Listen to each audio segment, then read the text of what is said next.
I mean, touching on more recent things, I'd say in terms of how the game's changed, I think, in my opinion, we've had this debate numerous times. I think Pep's the greatest of all time. However, the way he now sets his teams up is why football has changed a lot recently. Say, obviously, in his Barcelona days, it's similar to an extent, but not as bad because he had those flair players, Messi, whatever. He had the players. However, he was still a system-built team. Yeah. He's come to the Prem, and the way that he's dominated with City is purely due to the fact that they've got the system. And like we touched on earlier, flair players don't really get into his systems because if you don't do your job, the system doesn't work. Therefore, you're not in the team. Yeah. Like, I'd say Grealish is an example of that in the sense of him at Villa and him at City are two different players. Yeah. But even you see it with Doku now. Yeah, exactly. There's a reason you find Pep signs a player, they have a bad season.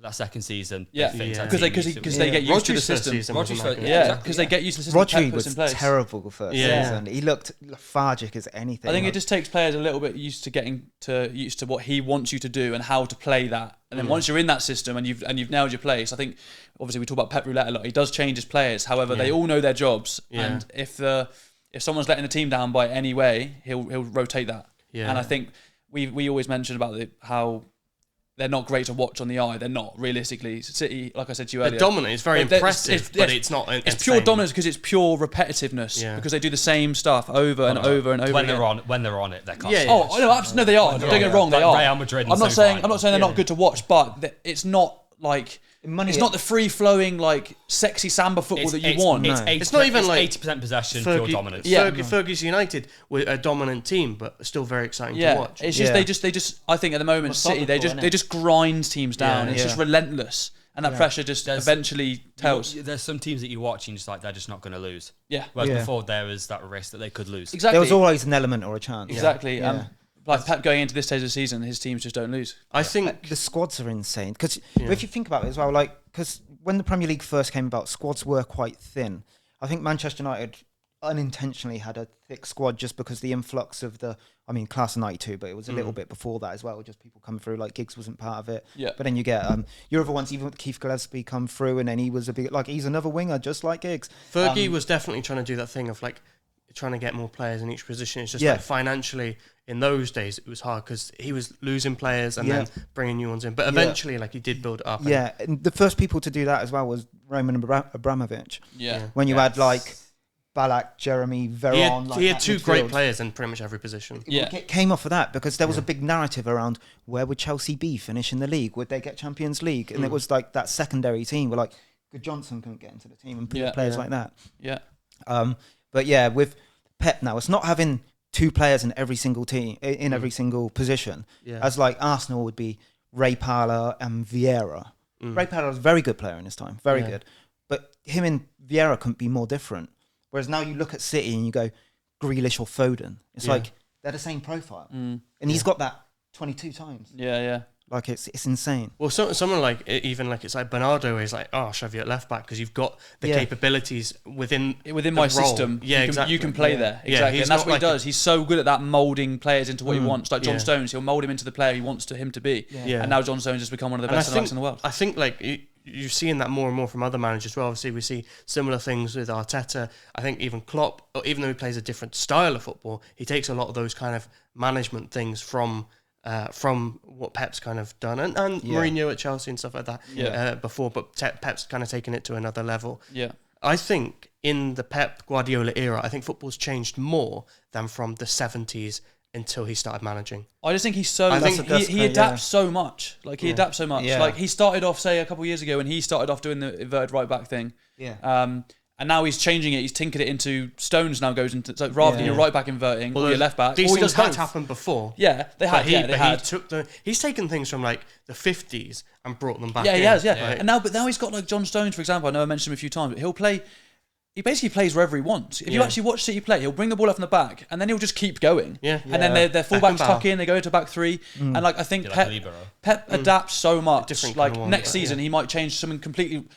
I'm not saying he would, but you could see fucking, I don't know, your left winger tucking at right back. Like he just could do something like that. Like who knows? Who knows what he's going to do? Grealish playing right back. It's crazy though. Like Pep, and what I find fascinating about Pep as well is he notices something which is very plainly obvious, and then he implements it, and then he makes sure structurally it works. Like he sees things before he sees a problem and he knows how to fix it almost instantly. The question that he got asked when he got rid of Joe Hart of why do you want to keep playing football with his feet, and he just said it's very difficult when it's 10v10 in the middle of the pitch because you go man for man and sometimes it's hard to keep hold of the ball, control games, but you can't mark the keeper. Like, that's so obvious. Yeah, that's so obvious. Was it Carl Walker just said that in an interview? I think he literally just said that, like, that's how Pep brought it about. He was like, man for man, 10v10 is fine. If you've got a goalie you can play with his feet, you've then got an extra man. Yeah, you can't. And it makes sense. It sounds logical. Yeah. But now, like, he's so good. Edison's so good with his feet that he can literally play in midfield. Like, if they want him to bring the ball out, he literally could. Yeah, there's a risk there. He does. He does, exactly. Sometimes they push that high and he's literally in the middle of the field. There's that time that the ball, I think a few times, the ball's been played at the top, he's literally like dribbled past a player and then gone, oh, fuck, I'm a goalie. And then gets back and goal. Like, there's that, when City kept getting beat by Ole Gunnar Solskjaer. I think it happened like 3 times in a row. Yeah. All it was Rashford on the halfway line and he's quick. Yeah. And there was obviously at the time, there was Greenwood, Martial, or similar profiles in terms of like getting in behind. Yeah. Pep just went, Kyle Walker mark him. But you can't, he's our right back. And he goes, yeah, we'll just shuffle when he can go. Just do it. Yeah. Simple. Yeah, simple, yeah. Simple, fixed it. Yeah. Problem, solution, easy, obvious. He's just not one of those ones who cares about, like, the way it should be. He will make how it should be and people will follow him. That's what they do. Yeah. That's what they do. Well, because, like, if you don't follow him, you'll get left behind. 100%. Yeah. But you think that inverted right back role, all of a sudden everyone just started playing. Everyone does it, yeah. Yeah. Spurs, Liverpool, like, they all do it now. Yeah. Or they all try and do it. Because it makes sense. Yeah, of course you it don't does. need 4 defenders on the halfway When you've line got the when ball. you've got the ball. Yeah. Of course you don't. Of course, but then for 30 years, 40 years, 50 years, it was always that. Your back four, your flat back four. And Pep goes, Nah. that doesn't make any sense. Just come out. Just go in there, mate. You're good at football. You're good on the ball. Go and play in there.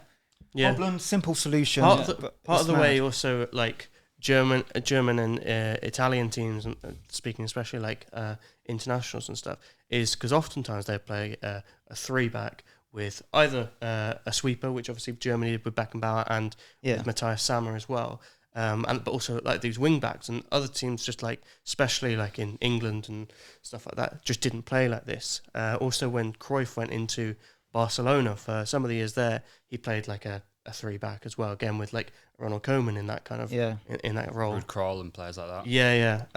So yeah, like there's always been like these like anomalies to stuff, but I think Pep, because it's more dominant, it's one guy being more dominant than those things were. I think people follow it more now, especially like the top teams. Obviously, you still see teams playing different styles of football and stuff. Here's a question for you, just really quickly, because you can't. It's a hypothetical question because it's not going to be possible. But if you put Pep in the 90s, do you think, as a manager, do you think he has the same success? Yeah, because I mean, again, Cruyff is slightly different, and he was inspired by Cruyff. Massively, wasn't he? But Cruyff was super successful, and I think Pep's just if he has the same ideas, I think it works. Yeah, I think it works in any era because the bloke's a fucking genius. Yeah, I just mean the facilities around it, because in order to do what he does, obviously I don't want to say Pep's good because of money. It's the biggest myth in the world of football. But what he does is facilitated by money, finances. But then he could have been at like a big Italian club or even like managers. Barcelona spent money back then as well. It's not like I just think he's got the facilities in terms of himself to mould players. Obviously, the way he like manages players is so good. Like man management's so good. He adapts so well as well. Like people, if you look at his teams, it's not like they've all played the same. His current Man City team's so different from the Barca team. Because when he brings in a new player, he goes, "Okay, I need to mould you in." And sometimes it takes a couple months. But like, his Man City team now is loads different to his Man City team 4 years ago. That's different. It's not. Pep doesn't have a way of playing. They were really fun to watch 4 years ago. You know what? He actually hates the tiki taka. Because tiki taka means like passing the ball for the sake of it. Yeah. Okay. Yeah. And like he hates not what that. He does. He hates well, that. If you watch the Spain national team, and you watch that Barcelona team, people are like, people in England were like, oh, they're playing the same style. That Spain team that won the World Cup was so boring. The Barcelona team were amazing to watch, and yes, that's partially because they've had Messi. But even if you took Messi out of that, they still would have been like amazing to watch because of the way they played. The Spain team were completely different. Yeah, they were. Yeah. Bosquet's manager for crying out loud. Yeah, 2012 they were much more exciting. If you put the links together between like unintentionally, like he didn't have a massive influence on his time in Germany, although his Bayern team were ridiculously good. But when he was managing in Spain, Spain won the World Cup. When he managed in Germany, Germany won the World Cup, and it was a large group of his players. Since he's been managing here, we've been a lot better. A lot better. That's a good point to make, actually. And it's a lot of the. So if you think of the Spain team, and you could just probably list off 5 or 6 of the Barca players. You could do the same in Germany. So you think that's the players in the league in general taking on what Pep's doing and then implementing that in I think it's not even games. necessarily just tactical with that situation. I think he molds a mentality of winners as well. Yeah. And I think that sometimes can be enough to make the difference for an already great Germany team, but for them to then go and smash Brazil 7-1 in their own backyard and, be quite comfortably the best team at the World Cup. Yeah. Because I think that those Bayern players who were in that squad had a different mentality by that point. I think that's a massively underrated part of Pep's game. I think we speak about it when we talk about the Premier League and the run-ins and stuff. I think he's so good at motivating players and getting them in that monster mindset of, we don't lose a game now. And they don't. That's why I think they'll win the league this year. And I think it's one of his, like I said, one of his most underrated traits is how good he is at getting players in that mindset of, we win every game. Yeah. He also said he got asked after he won the Premier League, and the obvious question, how do you keep coming back? Like, what's the secret to continued success? And he said, rotate it for the sake of it, almost freshen it up, even though we're good. Yeah. So, see you later, Sterling. We'll have Doku. Just you don't really Sane. See you later. Yeah, like, I think that was don't be afraid to make those decisions. Just because it keeps the energy in the squad. It's new for this. It's instead of getting lethargic and complacent, just keep it fresh. I think that was something he learned from Cruyff, but in terms of Cruyff's mistakes, because Cruyff was very stubborn and was like, this is the way, and he and I think that's partially why Cruyff ended up going off the boil a bit, because he didn't necessarily adapt all that well. Whereas, like, I think the number one thing that Pep does is not necessarily just adapt, but like you said, he'll just change something just for the sake of freshening it up, because he knows people will figure that out and then they'll learn how to play against that. He's almost ahead of that curve a lot of the time. But like I said before, I think football in the last 15 years, when Pep started managing, has changed more than it did in the 50 years before that. Yeah. At least the 30 years before that.